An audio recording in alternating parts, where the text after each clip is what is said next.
In this module, we will further discuss plant-based diets. Plant-based diets are a key component of nutrition for cancer risk reduction.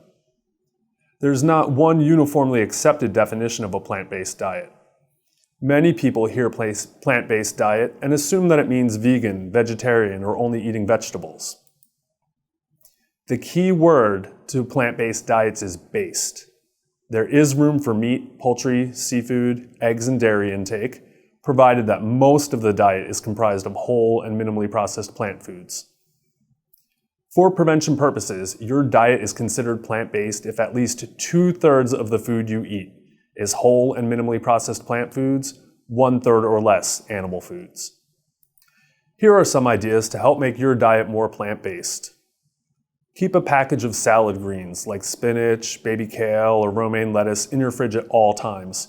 These can be added to any meal to increase your plant intake. Maybe you cook them with your scrambled eggs in the morning. At lunch, you might add them to a meat and cheese sandwich. At dinner, you may add to a burger or on top of a pizza, or maybe even just put a few handfuls of greens on your plate. Serve your hot food on top of that, and then you'll have a side of wilted greens.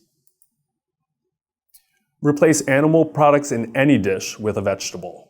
For instance, black beans instead of ground beef in tacos, hummus, cucumber, and tomato slices on a sandwich instead of meat and cheese, or dice roasted vegetables and mix them into marinara sauce instead of sausage or meatballs. Now, a plant-based diet does take some more work than just going through the drive-thru every day, so always try to stay one step ahead. Whenever you chop up vegetables to cook them, reserve some raw cut veggies as a snack for the next day.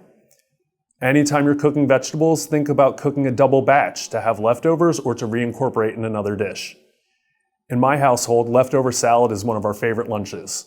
When we roast vegetables for dinner at night, we make a second helping. We add them to those salad greens that we keep in the fridge with some beans or nuts, and then we have a quick, easy salad for lunch the next day. Two great websites, including a lot of plant-based recipes, include cookforyourlife.org. This is run by our team at Fred Hutchinson Cancer Research Center and is staffed by a registered dietitian who formerly worked at SCCA. Also, we have on the screen the AICR, or American Institute for Cancer Research, their website full of great recipes. I also have a list for you of my favorite plant-based cookbooks that I use all the time in my kitchen at home. Variety is going to be one of the key components of a plant-based diet, with the more variety you have, offering you better cancer risk reduction. I'd like to offer you a few suggestions to help achieve variety and stay consistent with cancer risk reduction guidelines throughout your week.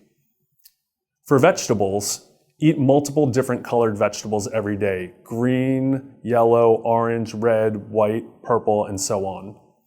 Aim to eat vegetables matching each color stripe in the rainbow over the course of the week, and be sure to include 3 things every week. Cruciferous vegetables. These are vegetables like broccoli, cauliflower, cabbage, kale, or Brussels sprouts. Allium vegetables. These include onions, garlic, leeks, shallots, chives, and scallions. And leafy greens: spinach, kale, chard, arugula, romaine, even iceberg lettuce. Include some leafy greens throughout the course of every week.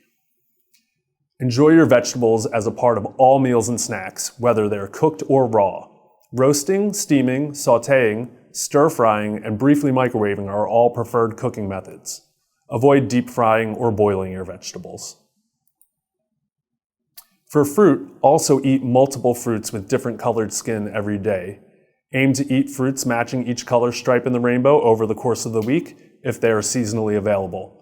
When fruits are not in season, choose frozen fruits without added sugars. And be sure to include apples and berries frequently.